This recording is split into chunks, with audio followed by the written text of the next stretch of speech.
ఒక కథలో రావణుడు సీతను అపహరించినప్పుడు సీతమ్మని చేత పట్టుకుని మనం భూగోళం అని పలుకుతున్నప్పుడు వాళ్ళు భూమి ఫ్లాట్గా ఉందని రాసుకున్నారు. బ్రహ్మకు ఇప్పటికీ కాలమానంలో 50 సంవత్సరాలు గడిచి మనల్ని మోసే భూమిని భూదేవి అని, మనకి వెలుగునిచ్చే సూర్యుడిని సూర్య భగవానుడు అని పూజిస్తాం. రావణుని మనస్తత్వంలో చాలా వ్యత్యాసం ఉంటుంది. ఎందుకంటే ఈ కాలం తిరిగి కృత త్రేత ద్వాపర కలియుగంని పునరావృతం చేస్తూ ప్రయాణిస్తుంది. ఆ సుడిగాలిని భూమిపై చుట్టి రావడాన్ని సుమారుగా 1 గంట పడితే దాన్నే ఆకాశంలో చుట్టి రావడానికి 11 రామాయణాలు మరియు 16 మహాభారతాలను చూశాడంట.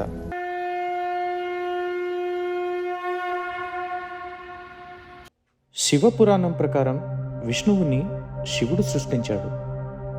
మరి విష్ణు పురాణం ప్రకారం శివుడిని విష్ణువు సృష్టించాడు. ఏది నమ్మాలి, ఏది నిజం? ఇప్పటికీ ఈ విషయం గురించి చర్చించుకోవడానికి కారణం మనకి అందకుండా పోయిన మన విజ్ఞానం. మనల్ని ఎన్నో ఏళ్ళు పాలించిన వలస పాలకులు మన సంపదని దోచుకోవడమే కాకుండా మనం ఎన్నో ఏళ్లుగా అనుసరిస్తున్న మన సంస్కృతిని, వాటికి దిశానిర్దేశం చేసిన గ్రంథాలని, వేదాలని అన్నిటినీ నాశనం చేశారు. మన సంస్కృతిపై ఒక క్రమ పద్ధతిలో దాడి చేసి మన విద్యా విధానాన్ని మార్చేశారు. మనల్ని మోసే భూమిని భూదేవి అని, మనకి వెలుగునిచ్చే సూర్యుడిని సూర్య భగవానుడు అని పూజిస్తాం. ఆహారాన్ని అన్నపూర్ణగా కొలుస్తాం. పంచభూతాలని దేవుళ్ళుగా భావిస్తాం. ప్రతి దాంట్లో అమ్మతనం, దైవత్వం చూపే మన వేద విద్యని మనకి దూరం చేశారు. సూర్యుడికి భూమికి మధ్య దూరం ఎంతో కనిపెట్టినట్లు వాళ్ళు చెప్తారు. గురుత్వాకర్షణ శక్తి నుండి గ్రహాల కదలిక వరకు వాళ్ళే కనిపెట్టామంటారు. కానీ ఇవన్నీ కొన్ని లక్షలేళ్ల క్రితమే మన గ్రంథాల్లో పొందుపరిచారు. దీని గురించి ఒక చిన్న ఉదాహరణ. మనం భూగోళం అని పలుకుతున్నప్పుడు వాళ్ళు భూమి ఫ్లాట్గా ఉందని రాసుకున్నారు. వాళ్ళకు తెలిసిన మిడిమిడి జ్ఞానాన్ని గొప్పగా ప్రచారం చేశారు. ఎంతో సాధన చేస్తే కానీ అర్థం కాని మన పురాతన గ్రంథాలని కల్పితాలుగా ప్రచారం చేశారు. ఇలా మన పురాణాలన్నీ కల్పితాలని వాదించడానికి ఊతమిచ్చే అంశాలు ఏంటంటే మన పురాతన కథల్లోని వ్యత్యాసాలు. ఒక కథలో రావణుడు సీతను అపహరించినప్పుడు సీతమ్మని చేత పట్టుకుని చాలా దారుణంగా లాక్కుని మరీ వెళ్ళినట్టు ఉంటుంది. మరో కథలో సీతమ్మని తాకను కూడా తాకకుండా తాను మూర్ఛపోయిన నేలను తనతో పాటు పెకిలించుకెళ్ళినట్టుగా ఉంటుంది. ఈ 2 కథల్లో ఏది నిజం అంటూ క్వశ్చన్స్ వేసి రెండూ కల్పితాలే, దీనికి ప్రామాణికత లేదు అని చెప్తున్నారు. కానీ వాళ్ళకి అర్థం కాని విషయం ఏంటంటే 2 నిజాలే, ఇందులో ఏదీ కల్పితం కాదు.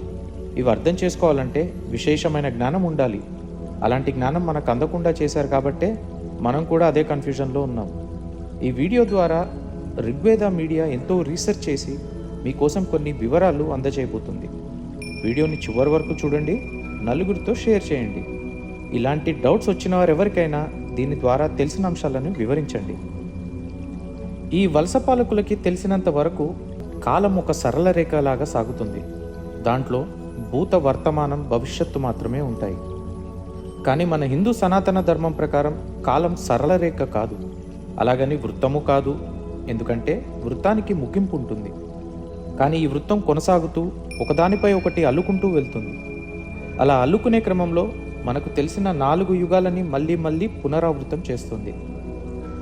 దీని ప్రకారం మనకి త్రేతాయుగంలో జరిగిన రామాయణం, ద్వాపర యుగంలో జరిగిన మహాభారతం ఇప్పటికీ ఎన్నోసార్లు పునరావృతం అయ్యాయి.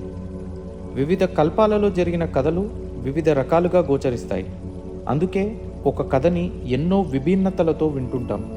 ఉదాహరణకి చెప్పాలంటే ఇంతకుముందు ఉదహరించిన సీతాపహరణ సంఘటనే పెద్ద తార్కాణం. ఈ 2 కథలు నిజాలే, కానీ రావణుని మనస్తత్వంలో చాలా వ్యత్యాసం ఉంటుంది. ఎందుకంటే ఇవి 2 విభిన్న కల్పాలలో జరిగిన కథలు. అసలు ఈ కల్పాలంటే ఏంటి? వీటి గురించి సులువుగా తెలుసుకోవడానికి ఈ యానిమేషన్ని గమనించండి.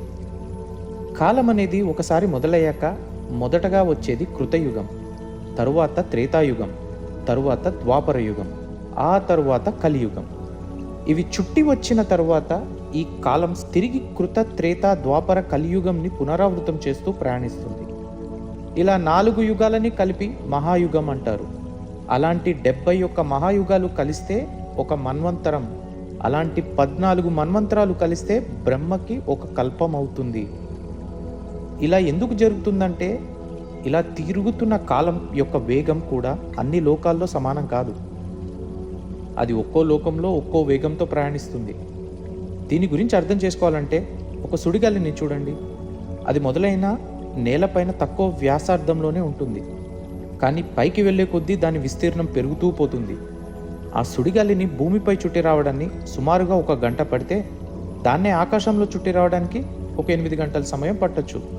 అలాగే మన కాలం కూడా పైలోకాలకి వెళ్ళే కొద్దీ దాని వేగం తగ్గుతూ ఉంది.